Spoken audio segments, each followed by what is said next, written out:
B의 입장에서도 그렇습니다. B도 똑같이 10N의 힘이 작용하는데요. B는 용수철 상수가 얼마냐면 100N/m예요.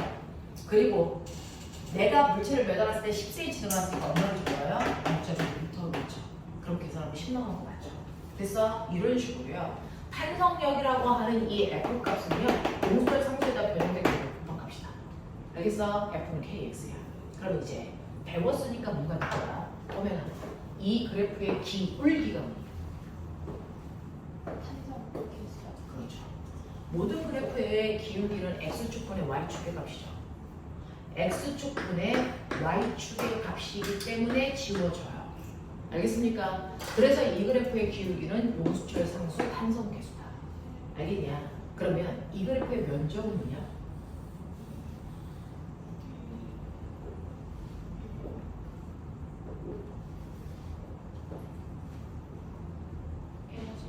네. 모든 그래프의 면적은 X축과 Y축의 곱으로 만들어진다 했죠.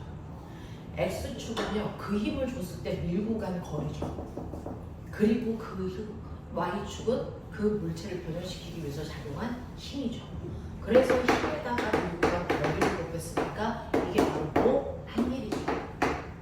됐어? 그러니까 이 물체가요, 용수철한테 해준 일이야. 그러면 용수철은 그 일을 받은 만큼 뭐가 생기니? 에너지가 생기죠.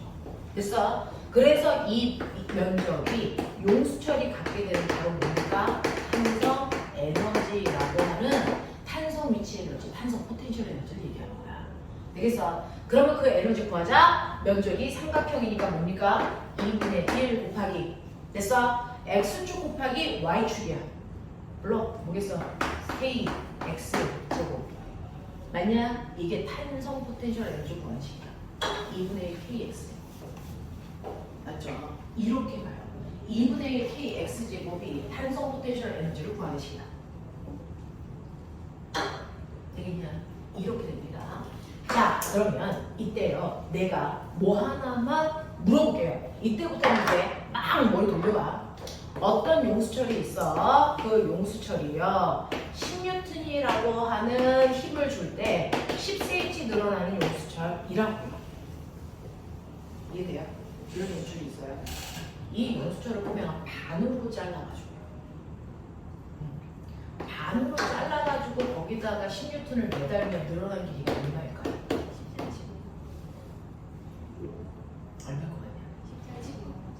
얼마? 10 또 그냥 붙여. 10 너는 아니야. 도대체 그 10cm라는 거의 의미가 뭐였을까? 얘가 10cm 늘어나요. 이거의 의미가 뭐였을까? 보면 사고력이야. 10cm가 어떻게 늘어났을까? 이거야. 용수철이 이렇게 감겨져 있죠. 그래서 물체를 매달면 10cm 늘어난다는 건 어느 지점이 늘어난 거야?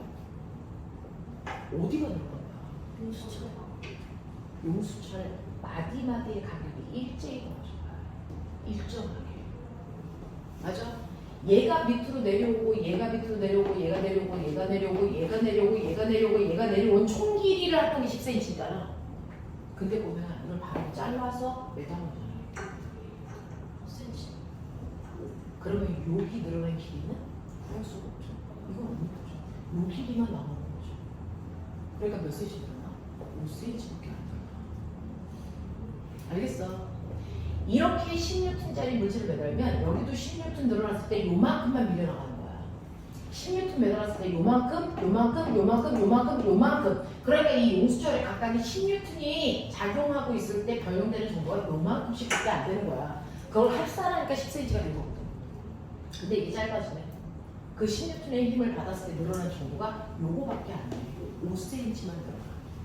이해되겠어? 구조를 이해해야 돼. 그러니 용수철 길이가 짧아지면 짧아질수록 더 늘어나는 길이는 줄어들 수밖에 없네. 이게 바로 뭐냐면 후계 와주고요. 자, 그 용수철의 원래 길이에다가 자르기 전 원래 길이, 늘어나기 전 원래 길이에다가 용수철 상수를 곱한 값은 그 용수철 상수를 일정한 값을 갖게 돼. 맞아. 그러면 용수철 길이를 절반으로 자르면 용수철 상수가 몇 배 늘어나는 셈이야? 2배 늘어나는 셈이야. 그러면 용수철 상수가 2배 커진다는 얘기는 더 안 늘어나는 용수철로 바뀐다는 얘기야. 그러니까 늘어난 길이가 뭐예요? 줄어들어. 이해해? 이해해? 이해하겠어? 그래서 용수철의 길이 마디마디마다 늘어난 길이의 총 합이다. 변형된 길이는. 그러면 보면 이렇게 10N의 용수철 10N을 매달면 10cm 늘어나는 이 용수철 두 개를 됐어 세로로 연결해. 그리고 10N을 매달게. 몇 cm 늘어나겠냐? 총 늘어나는 게 20. 네, 20이죠. 얘네들 마디 늘어난 길이 10, 얘네들 늘어난 길이 10 합쳐서 20. 알겠어? 이런 느낌이야. 맞지? 그러니까 용수철 길이가 길어지면 길어질수록 늘어나는 정도가 더 커지겠네. 됐어? 이런 얘기야. 되겠죠? 그런 거면 아까 그 용수철 반으로 잘랐다 그랬지? 잘랐을 때 반쪽 버리지 말고 옆에다 둬. 그래서 같이 16을 매라. 그럼 늘어나는 길이 얼마일까? 반으로 자르면 5cm 늘어난다. 근데 반으로 자르는 두 개를 이렇게 병렬로 연결해놓고 됐어? 거기다가 16을 매달게 해. 늘어난 길이가 5cm 이다 아니다. 얼마 것 같아? 2.5. 왜? 이 용수철이 16은 안 받아. 그치? 이렇게 매달면요 여기 아래로 16N의 힘이 잡아당길 때야 이 용수철은 5N의 힘만 받는 거예요. 우리 5N씩의 힘을 받아서 16N짜리를 잡아당기기 때문에 늘어난 길이가 절반밖에 안 돼. 납득 되지? 이런 거 지금 너네들한테 내가 요번에 올림픽 시험 봐서 금상 타길 바라죠. 저는 바라죠. 하지만 그거는 정말 그래서 네 대단히 여러분들이 바보일 때 가능한 거죠. 물리 바보일 때. 그죠? 네, 실제로는 맨 처음에 저 방에 있는 이제 동화라든가 태민이라든가 저번에 시험 봤을 때 마이너스 점수 나왔고요. 쟤네들 마이너스 합산해가지고 총점이 10몇 점 나온 아이들이야. 마이너스 점수가 전체 점수의 절반이 넘었거든요. 그래서 쟤네들이 40몇 점 나왔는데 마이너스 점수가 30몇 점이었어요. 그래서 10몇 점밖에 안 나와요. 그래서 수석과 많이 못 들었어요. 46점이 그 인증 점수를 받을 수 있는 커트라인이었어요. 저번에 100점 만점에 46점이. 우리는 50점을 목표로 하고 수상권 안에 들어갑니다. 50점만 받으면 됩니다. 그냥 제가 계산 안 써먹고 계산 사볼게요. 우와. 근데 저기 그 수상자 보니까 3명이거든요. 4명이요. 4명이요. 네. 최우수상 1명, 은상 2명, 장려 1명. 그래서 4명 탔고요. 저번에는 10명이 수업했었어요. 10명 데뷔해서 4명 탔어요. 근데 그 4명이 다 양재 애들하고 과고 중3 아이들이에요. 금성은 진짜 멋지. 그랬단 말이죠. 그 시험이라는 형. 이시영이 시험에서 한 거죠. 근데 시영이는 그 전에 올림피아드를 데뷔했었어요. 그러니까 이 경험이 쌓여가는 거야, 경험이. 그래서 처음에서 수상한다는 건 되게 힘든 일이야. 그 힘든 일을 해봐. 그러라고 이 새벽에 불러서 내가 너네 수업에 쳐온 거잖아. 못하면 뒤져. 잘하니까 실험할 거야, 새끼들. 그러니까 해보세요. 쉽지 않아. 자, 10점을 목표로 하면 돼. 저는 100점 받으면 100점 맞으시면 돼요. 역학이 저번에 50점이었어요. 역학 문제가 50점 나와. 그 다음에 전자기 문제가 27점? 그 다음에 파동 문제가 13점? 이렇게 나왔어요. 그렇게 나왔거든요. 그래서 이제 50점 만점부터 되어서 3가지 영역 고려제 합니다. 이번에 현대물리가 없어요. 현대물리는 고급에 있어요. 그래서 이렇게 되어 있어서 10점은 맞자. 적어도 음수값은 안 된다. 양수값으로 가자. 네, 아무것도 안 풀면 0점. 0점이죠. 마이너스로. 영어까지는 어? 영어까지는 되는 거예요. 뒤질래? 10만 원이면 가서 너 수학 선생님이 영은 양수가 아니라고 가르쳐주지 않니? 음수가 아니니까 되죠. 아, 음수가 아니면 여자? 오늘 정엽쌤 좀 만나고 가야겠다. 자, 이렇게 돼. 괜찮지, 용수철? 됐죠? 네, 그래서 용수철의 구조 이해하시면 어려운 문제 머리로 푸는 거지 계산으로 풀지 않습니다. 자, 이게 탄성력. 자, 그 다음에 뭐가 있어? 부력 있어, 부력. 됐어? 자, 부력이 있는데 세 번째, 이 부력을 해줄까 말까 여기 선생님하고 막 얘기하다가 결론이 안 나는데 그냥 해버릴게요. 그래서 네, 이 부력이라는 건 사실은 영재하고 과거 입시에는 늘 나오는데 올림에서는 잘 안 나오는 경향성을 좀 띄고 있어서 네, 할까 말까 하다가 그냥 해줘 볼 테니까 들어보세요. 자, 부력은요 어디에 있는 물체한테 작용하는 힘이냐면 유체 속에 있어야 돼요. 유체가 뭡니까?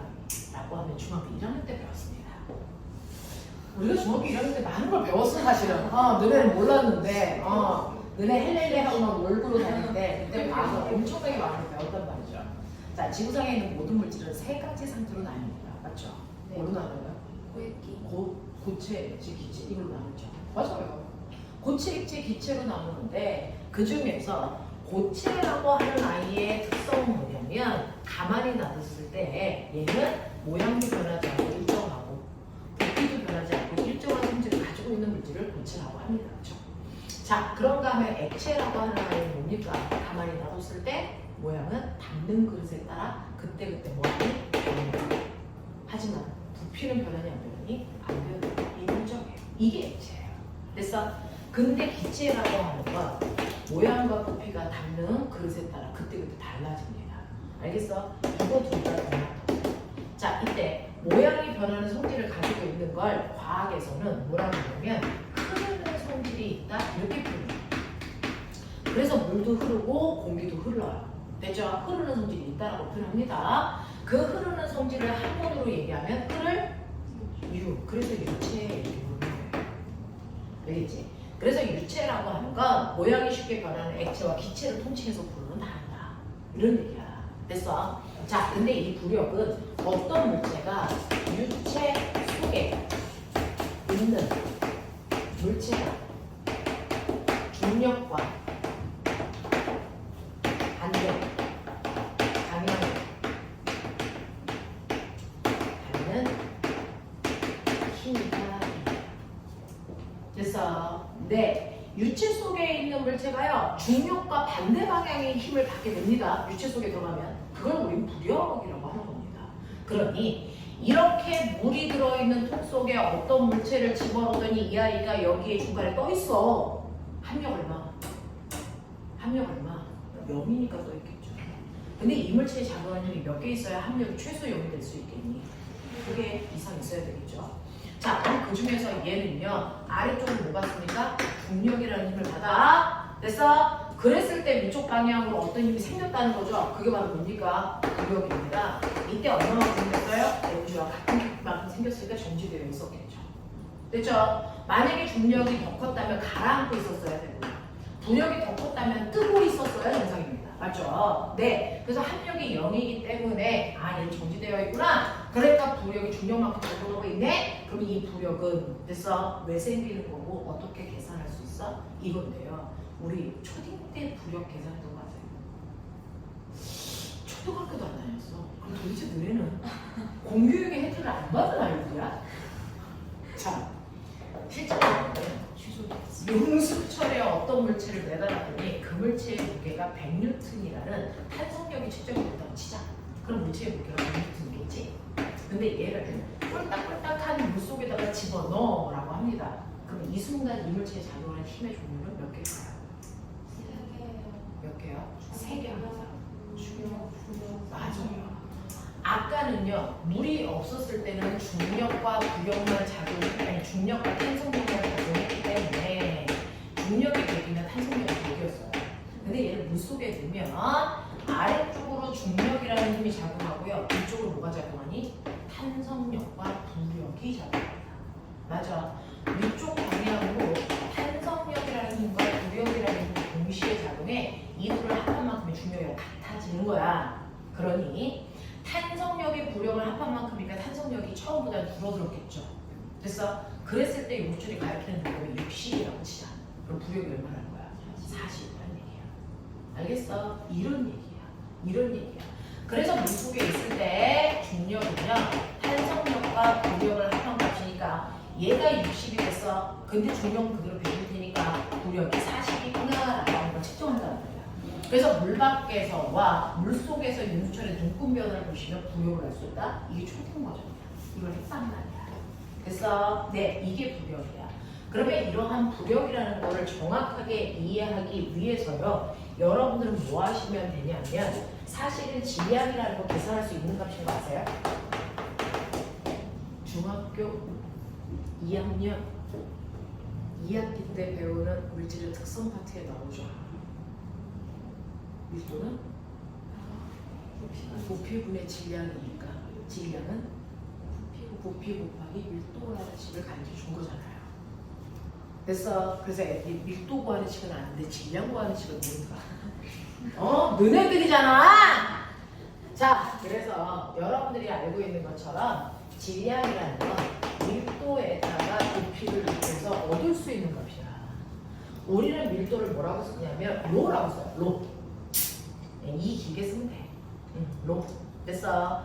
밀도에다가 부피를 곱하면 이물질의 질량 이거죠. 그래서 M은 로그예요. 로그. 알겠냐? 이렇게 한단 말이야. 자, 그렇다면 이제 응용이라는 영역으로 가보자. 무게. 무게는 어떻게 계산했었냐? 질량 곱하기 중력 곱하기 중력과 속도.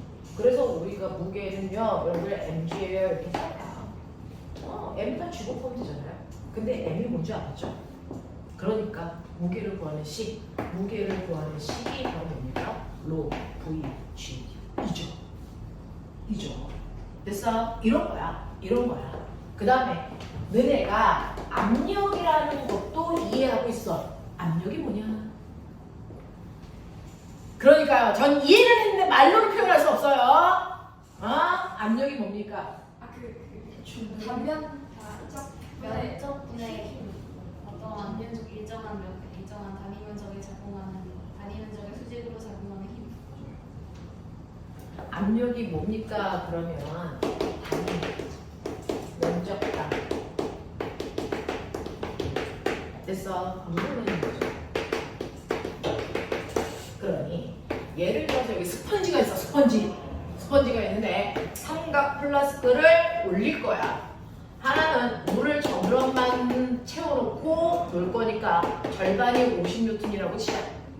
그 다음에 다 채우고 나서 올리니까 100N의 힘으로 누르고 있다고 치자. 물을 다 채웠다. 그러면 누르는 힘이 똑같이 100이겠지. 근데 스펀지에 눌릴 정도가 다 달라. 압력이 다 달라서 그래. 됐어? 이 중에서 1번, 2번, 3번 중에 누가 제일 잘 눌릴까? 3번이겠죠. 똑같은 힘으로 눌렀는데 3번이 훨씬 많이 눌립니다. 왜? 면적이 좁아서 그래요. 그러면 얘 보세요. 요 면적이 1제곱미터라고 칠게요. 요 면적이 10제곱미터라고 칠게요. 이런 얘기예요. 그러니까 압력은 단지 얼마의 힘으로 누르냐? 이게 중요한 게 아니고 얼마의 면적에 그 힘이 작용하냐가 중요한 거거든요. 그래서 압력을 우리가 프레스라고 합니다. 압력은 단위 면적당 누르는 힘이거든요. 자, 그러니 1번 같은 경우에 단위 면적이 10제곱미터 안에 누르는 힘이 50이야. 그러니까 이 새끼는 압력이 얼마입니까? 계산하시면 알겠죠? 5 뉴턴 퍼 제곱미터입니다. 이게 원래 압력의 단위야. 근데 이 단위 중복해서 쓰는 거 싫으니까 과학자 이름을 바꾼 거지. 그게 뭐니? 5파스칼이야. 이렇게 얘기한 거야. 맞아. 이렇게 얘기한 거야. 그래서 파스칼이 압력의 단위고 뉴턴 퍼 제곱미터를 치환해서 만든 단위라고. 알겠니? 그러면 1번의 압력은 5, 2번의 압력은 얼마일까? 라고 하면 2번은 10제곱미터 안에 100N의 힘이 작용한 거야. 면적이 훨씬 넓고 이거란 말이야. 그러니까 얘는 압력이 얼마입니까? 얘는 압력이 10이야. 이 얘기죠. 자, 3번 같은 경우에는 면적이 1제곱미터 안에 100N의 힘이 작용하잖아요. 그러니까 얘는 압력이 얼마야? 100N 제곱미터예요. 이렇게 가잖아요. 그러니까 압력이 제일 센 얘가 제일 많이 눌렀겠죠. 이런 얘기야. 되겠어? 이렇게 비교하는 거야. 그래서 압력은 단위 면적당 누르는 힘이에요. 이렇게 계산하시면 돼. 그러니까 머리 있는 척해. 압력 구하는 식을 가르쳐준 게 아니고 힘 구하는 식을 가르쳐준 거죠. F는 뭐야? 그렇죠. F는 MA, F는 PA. 됐어? 막타두고. 못 외우면 병신이야. 됐어? 막타두고. 개새끼 맞잖아! 그치? 어떻게 외워? 이런 것들이잖아. 이게 힘이란 말이야. 되겠죠? 누르니? 쪽팔려? 자, 그랬을 때 일반적인 경우에 물체들이 바닥을 누르는 힘이 자기의 무게만큼이라며. 그죠? 네, 그걸 면적으로 나누시면 이제 압력이 나올 건데 예를 들어 가장 단순한 버전만 생각해보자. 정륜면체가 있다고 치자. 자, 이 정륜면체 밑바닥 넓이 A, 높이 H, 부피는 V라고 치자. 이 상황이야. 그러니 이 여러분들이 알고 있는 무게라고 하는 거 저기서 배웠어요. 로, V, G 맞습니까? 네, 이걸 면적으로 나누면 되는데 부피가 뭡니까? 라고 하면 로지의 면적에다가 부피 곱한 값이겠죠. 그걸 A로 나누는 거죠. 그러면 압력을 구하는 식이 보이겠죠. 뭡니까? 로, G, H. 오, 뭐 그런 게 있어. 그런 게 있어. 그래서 압력은 로지 H 우리 이렇게 구한단 말이야.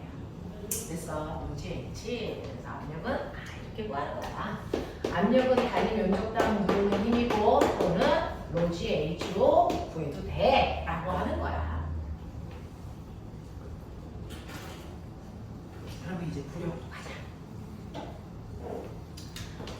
물이 꼴깍꼴깍 들어있는 이곳에다가요. 돼서 자 물체를 넣었어요. 자 그러면 물체가 이렇게 원기둥 모양을 하고 있는 물체를 넣으면 당연히 물체가 들어가야 되는 공간 부피만큼 있던 물은 무한히 넘쳐. 됐죠? 네. 자 그래서 여기 이제 물이 넘쳤을 거예요. 뭐 이런 얘기야. 되겠죠? 네. 이 얘기를 누가 했어? 아르키메데스 아저씨가 뭐라 그랬어? 유레카. 유레카가 한국말로 무슨 뜻이야? 알았다. 우와 아니고 이 새끼야. 우와하면 그냥 우와 했겠지. 유레카 이렇게 얘기했잖아요. 그냥 알았다 라는 뜻입니다. 자 물체의 밀도 로고요. 그 다음에 여기에 있는 물이 유체죠. 유체의 밀도를 로제로 이렇게 하고요. 자, 이 물체의 윗바닥, 아랫바닥의 면적 똑같이 A라고 하고 높이는 H라고 할게요. 됐어요? 전체적으로 그렇습니다. 자, 그랬을 때 윗뚜껑이 잠겨져 있는 수심의 깊이는 H1만큼이고요. 아랫뚜껑이 잠겨져 있는 수심의 깊이는 H2요. 이런 거예요. 그럼 보면 H2에서 H1 빼봐 얼마야? H2죠. 그런 얘기 하고 싶은 거야, 내가. 됐어. 뭐 그런 얘기를 하고 싶다라고 하면 일단 윗뚜껑이에요. 압력이 작용하죠. 자, 압력은요. 단위 면적당 수직으로 누르는 힘인데 같은 지점에서는 압력이 어느 방향으로 작용하니? 한 지점에서의 압력, 우리 지금 기압받고 있죠.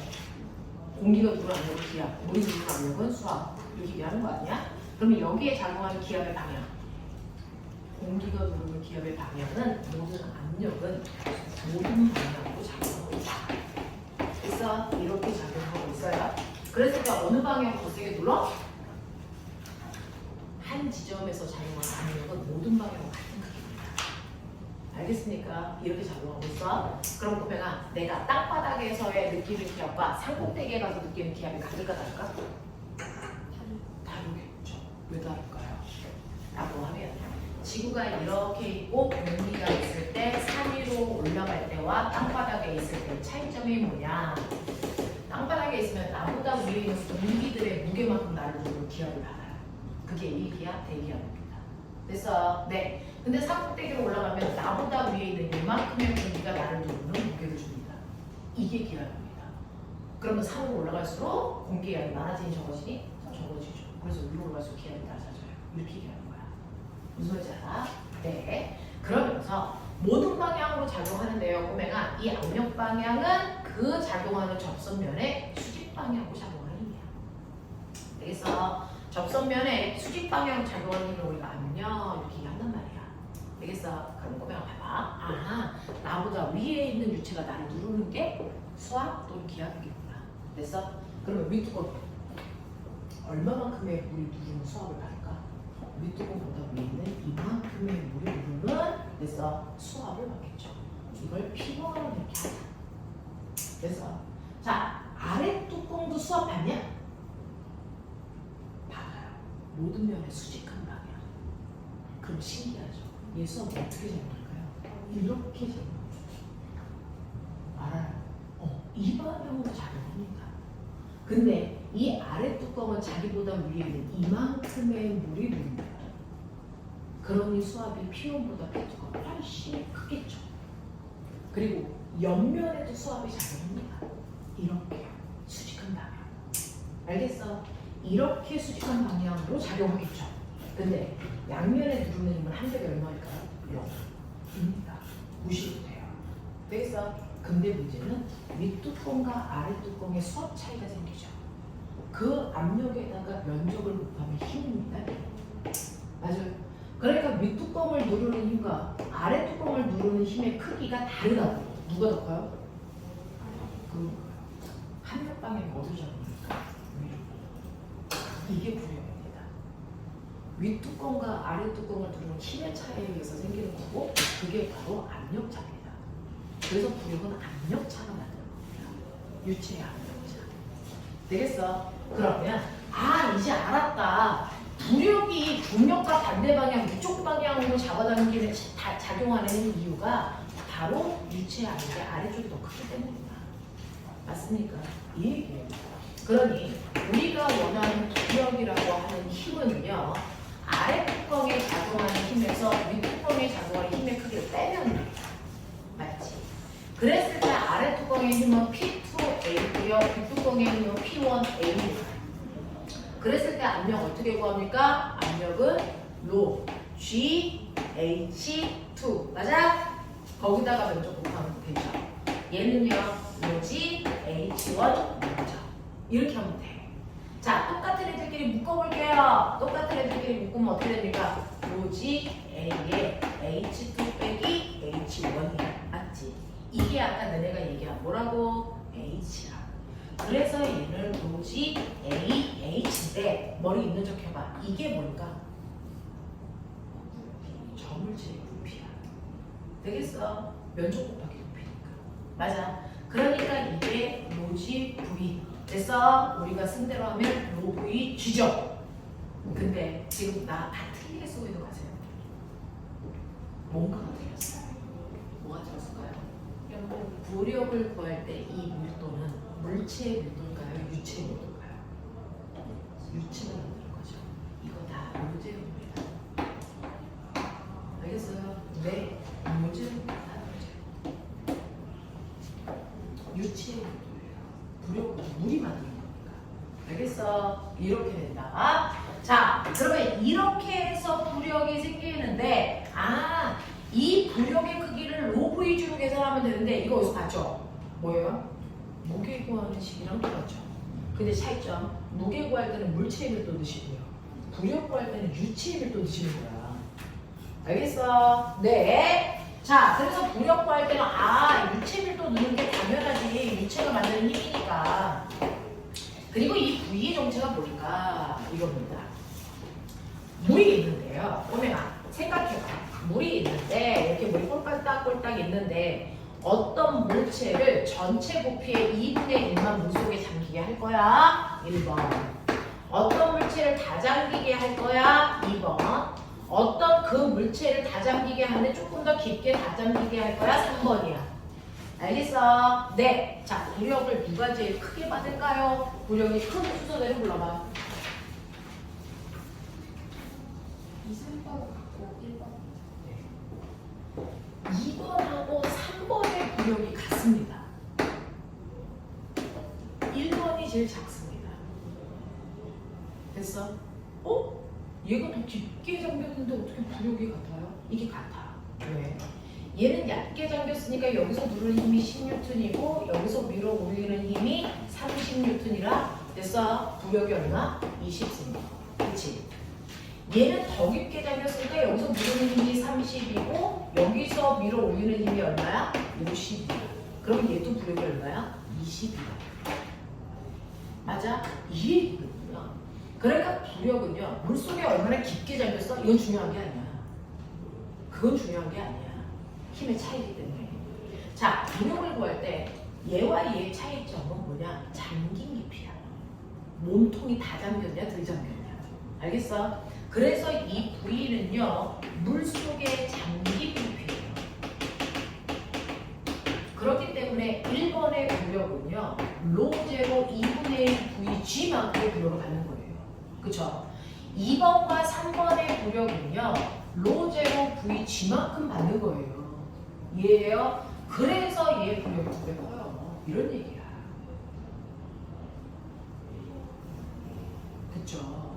이렇게 가는 거예요. 그럼 보면은 물속에다가 이제 어떤 현상을 느껴봐.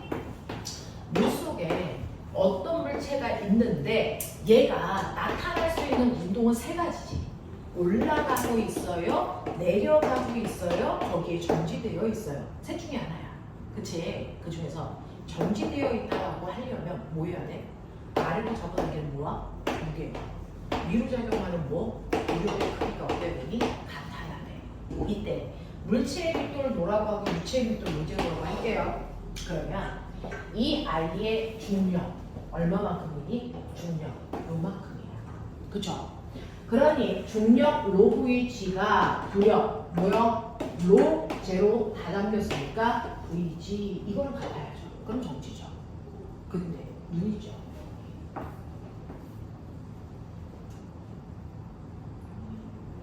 굳이 보여요. 밀도만 보면 뜰지 가라앉을지가 나와. 그게 중학교 2학년 2학기 내용이야. 맞지? 그래서 밀도가 같은 애들은 뭐한다? 같은 높이에 있다. 그쵸? 밀도가 작으면 뜬다. 그래서 밀도가 작은 애들은요 유체보다 물체의 밀도가 작네? 그럼 당연히 이쪽이 힘이 크니까 이거 뜨겠죠. 물체의 밀도가 높으면 가라앉겠죠. 됐어. 그러니까 예를 들어 물의 밀도는 1이야. 근데 이 금속의 밀도는 10이야. 누가 넣고 얘가 작용하는 힘이 더 커. 이게 이거보다. 그러니까 가라앉는다. 알아? 얘 밀도가 만약에 0.1이야. 그럼 어떻게 해요? 부력이 중력보다 크다고요. 뜬다고요. 그런 거야. 이게 그냥 이게 같아요. 그럼 중간에 있어요. 네가 어디부터 거기에 정지되어 있어요. 얘는. 이런 얘기야. 그래서 밀도 크기를 뜰지 가라앉지가 결정된다라는 얘기가 이거 얘기하는 거야. 부력과 중력 사이의 관계. 알겠냐? 이거 얘기하는 겁니다. 뜨고 가라앉지. 되겠죠? 이렇게 된다. 그래서 여러분들이 알아두셔야 되는 부력이라는 건 사실은 측정도 할 수 있고 계산도 할 수 있고 뭐 이런 건데요. 여러분들이 알고 있는 이 부력이라고 하는 중력과 반대 방향으로 작용하는 이 힘은요. 아까 첫 번째 공기 중에서 용수철과 물속에 잠겼을 때 용수철 저울에 눈금면하고 재요.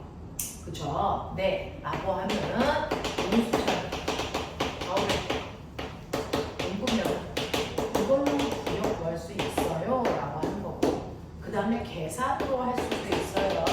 그게 바로 문제로 보이지요? 그쵸? 네. 근데 보면은 뭘로 쓰시게? 로제로 VG가 뭘까?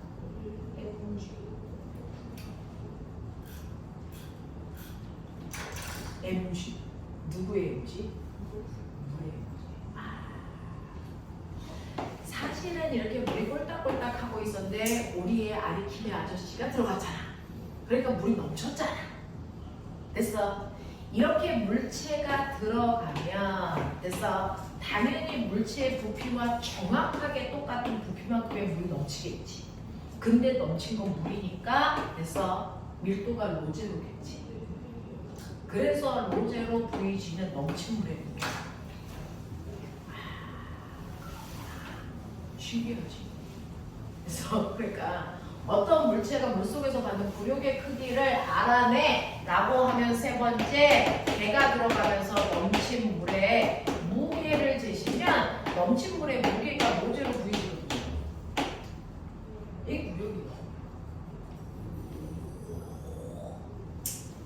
그러니까 부력은 이렇게 하면 돼. 넘친 물의 무게를 잰다든가 용수철절에 눈곱변을 본다든가 그냥 계산 때려 놓든가. 알겠어? 이거야. 이게 부력의 크기를 내가 재는 거야. 되겠지? 요번에 나온 영재 문제 뭐죠? 이거 나왔다니까. 영재 문제에서 얘가 나온 건데요. 이렇게 비커에 물 들어 있을 때요. 그래서 얘를 전자적으로 문제를 재요. 100N이에요. 되겠어? 그리고요. 용수처럼 무게를 쟀더니 어떤 물질의 무게가 200N입니다. 얘를 여기다 넣어요. 알겠습니다. 근데 조건이 있어요. 땅바닥에 안 묻게 넣어야 돼요. 공중에 뜨게 넣어요. 저울에 놓고 변할까 말까? 변합니다. 변해요. 커져야 작아져요. 커져요. 커져요. 얘가 180이 나고 치자. 커져. 이상하게 커져. 이 눈금이 얼마일까? 이 영수철 저울의 눈금은 얼마가 될까? 이거예요. 이게 무슨 말이야? 이거죠. 120 이상인가요? 네, 120. 얘가 들어가서 그래서 180이라고 하면서 80이 늘어났는데 80의 형체가 뭐야? 정확하게 불려. 왜? 자, 우리 중력을 한국말로 얘기하면 지구가 물체를 당기는 힘이죠. 그럼 그거의 반작용으로 물체가 지구를 당깁니다. 모든 힘은 작용 반작용이 생기잖아요. 그렇죠? 그러면 부력이라는 거에 한국말을 풀어보세요. 부력. 물이 물체를 미연한 힘. 내미는 힘. 이거의 반작용. 물체가 물을 누르는 힘. 미는 힘. 그러니까 얘가 80만큼의 부력을 받으니까 80만큼 물체가 물을 눌러. 그럼 눌리는 물이 저울을 누르겠죠. 부력만큼 저울을 추가해서 누르게 돼요. 그래서 이때 생긴 게 80의 부력이니까 무게는 아까 얘기했죠. 부력 더하기 탄성량.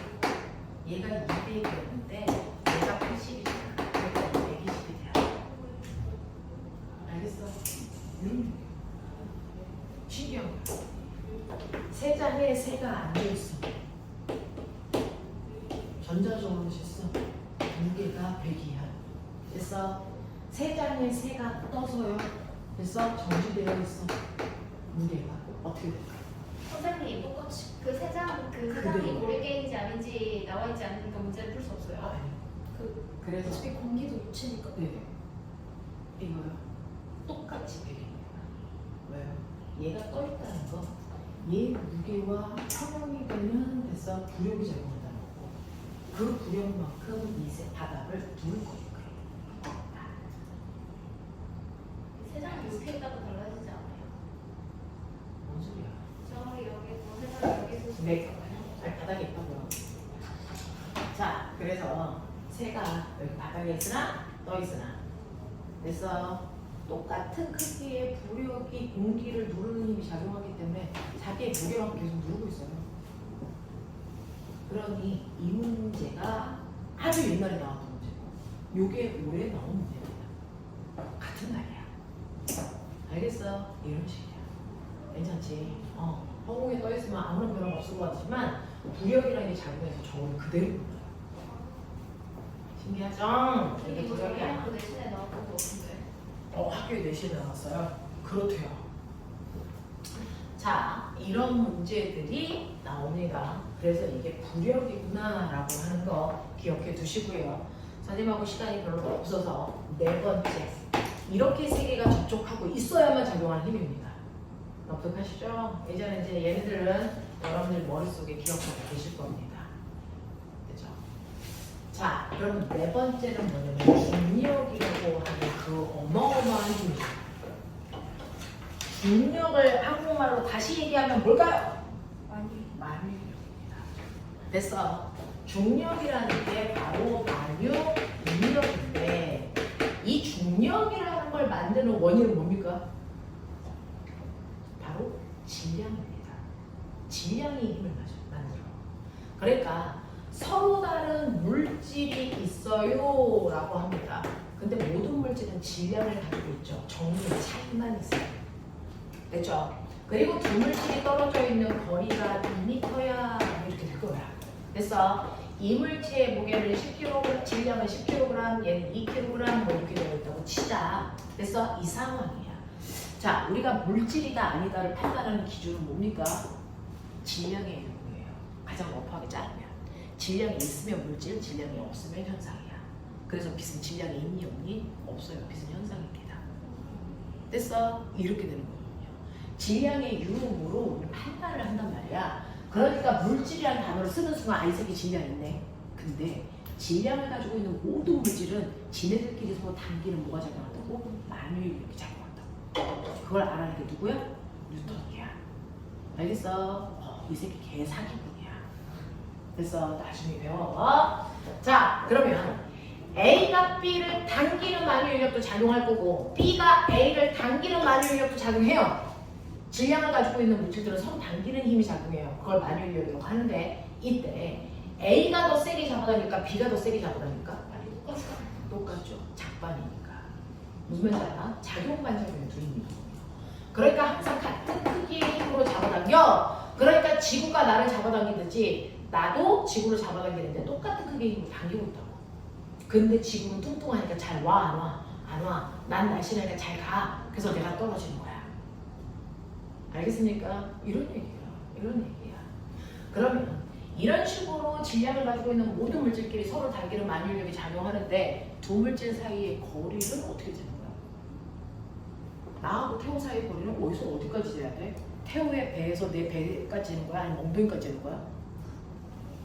모든 물질의 거리를 재는 원리가 있어. 원칙. 모든 물질 사이의 거리는 무게중심에서 무게중심까지 잽니다. 무조건. 알겠어? 물질 사이의 거리는 무게중심에서 무게중심까지 재는 겁니다. 그러니 이 A의 무게중심에서 B의 무게중심까지의 거리가 2m야 라는 뜻이야. 그걸 매번 이렇게 그리기 귀찮으니까 우리 대충 이렇게 그릴 뿐이지만 사실은 물질 간의 거리는 무게중심에서 무게중심 사이의 거리를 재는 겁니다.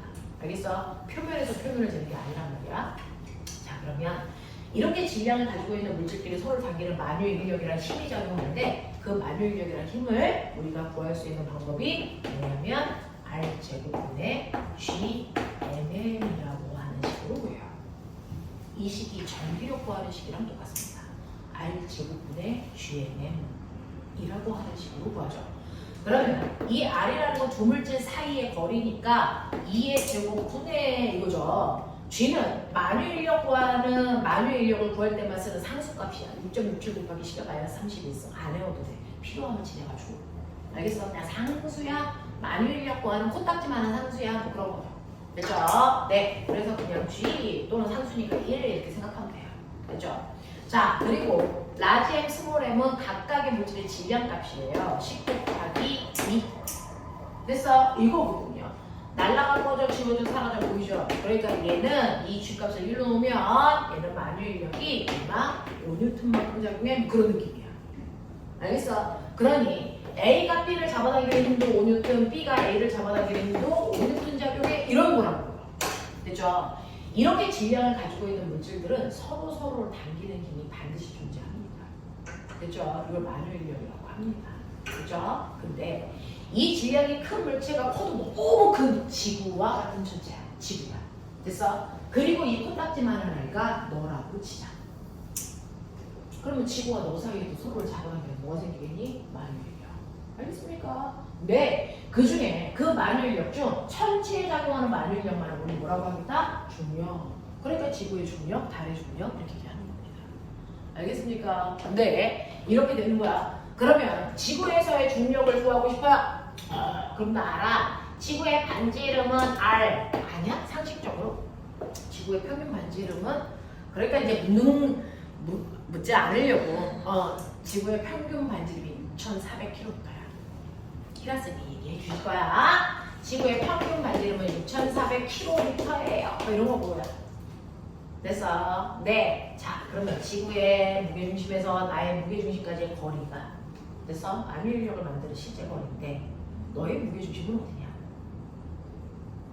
어디? 배꼽 새끼야. 배꼽. 사람의 무게중심이 배꼽이에요. 거기야. 그래서 열날 이상한 체형을 갖지 않는 한 배꼽이 무게중심이고 맞아. 됐어? 그러면 6,400km에다가 내 배꼽까지의 길 태워. 네 배꼽까지의 길이 얼마? 1m 뭐 이런 거 아니야 우리? 됐어? 그러면 보면 6,400km에다 1m는 더할 필요가 있냐 없냐? 없어요. 그래서 우리 천체와의 만유인력을 구할 때요, 인공위성이 아니고 지표에 있는 애들은 그냥 천체의 반지름을 거리로 씁니다. 알아? 어차피 너 되게 코딱지만 하니까 되겠냐? 네, 늘 이유가 없다는 거죠. 그래서 우리는 이거 지구의 반지름, 그 다음에 만유인력 상수의 지구의 질량, 나의 질량. 됐어? 이게 나의 뭘 만들어? 무게.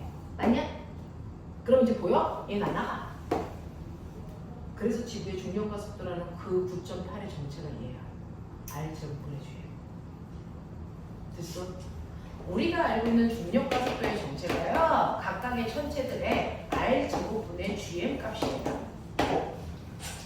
지구는 지구의 반지름의 제곱분의 해서 네, 만유인력 상수에다가 지구의 질량을 곱한 값이 대략 9.78 얼마 이렇게 나와요. 그걸 반지름으로 반올림해서 9.8이야. 한 번 더 반올림해서 10이야 라고 쓰는 것 뿐이야.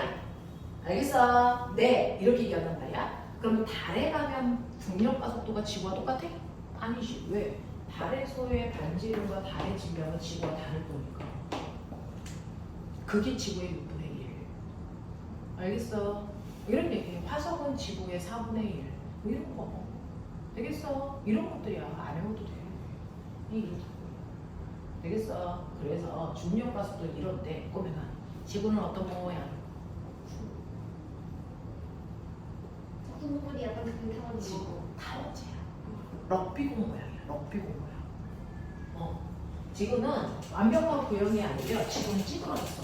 과장해서 그리면 이래. 과장해서 그리면 이래. 뭘? 과장해서 그리면 이래. 그러면 중심에서 여기까지의 반지름의 길이와 여기까지의 반지름의 길이와 여기의 반지름의 길이 다 다르겠지. 그래서 아까 얘기했잖아. 평균 반지름이 6,400이야. 평균 값이 6,400이야. 근데 지구는 찌그러진 럭비공이야. 가로지름이 먼저. 알겠습니까? 그래서 지구는 적도가 길다. 적도 타원지라고 불러. 그럼 난 여기 있네. 난 여기 서 있네. 나는 여기 서 있네. 뭐 이런 얘기야. 근데 보면은 1번, 2번, 3번 이 세 군데서 제 세 명의 무게가 같대. 실제 질량도 같고. 아유, 실제 질량 물어서 실제 질량은 누가 더 있는 새끼들아. 무게가 같대. 3번이 제일 똑똑한 새끼야. 무슨 말인지 알지? 그러니까 같은 질량을 가지고 있는 애들의 무게점을 여기서 제일 가볍게 느껴져야 하는 거야. 무슨 말인지 알지? 그러니까 거꾸로 얘기하면 지구의 중력과 속도는 9.8? 그건 특정한 지점만 그래. 평균 중력과 속도야. 무슨 말인지 알겠지? 그래서 우리 올해 2월 달에 과거 선배들하고 우리 하이스트의 중력과 속도 측정하는 실험했어. 그랬더니 여기가 9.78 얼마 나오더라고요. 근데 그 와중에 어떤 애가 중력과 속도를 측정했는데 선생님 10이 나왔어요. 그럼 거긴 지구가 아닌 거지. 중력과 속도가 12가 나왔다고요? 거긴 지구가 아닌 거야. 다른 천체에서 그 아이가 실험 활동을 한 거죠. 그런 아이들도 존재합니다. 됐죠? 왜? 단위만 사용 안 하고 막 계산했거든요. 그래서 그래요. 그러니까 단위만 다 제대로 듣고 막 했으니까 다시 9.8의 근처값이 나옵니다. 그래서 어떻게 계산한 거예요? 네. 자, 방법은 여러 가지가 있어요. 자기가 창의력을 발생시켜서 그동안 배웠던 현상으로 중력과 속도를 측정할 수 있는 실험을 설계해요. 그래서 하는 거예요. 이렇게. 이제 하겠어. 오케이. 그런 얘기야.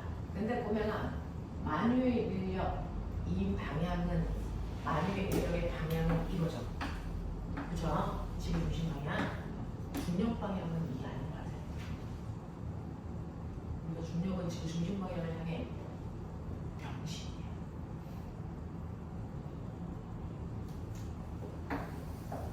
머리가 막 혼란스럽죠.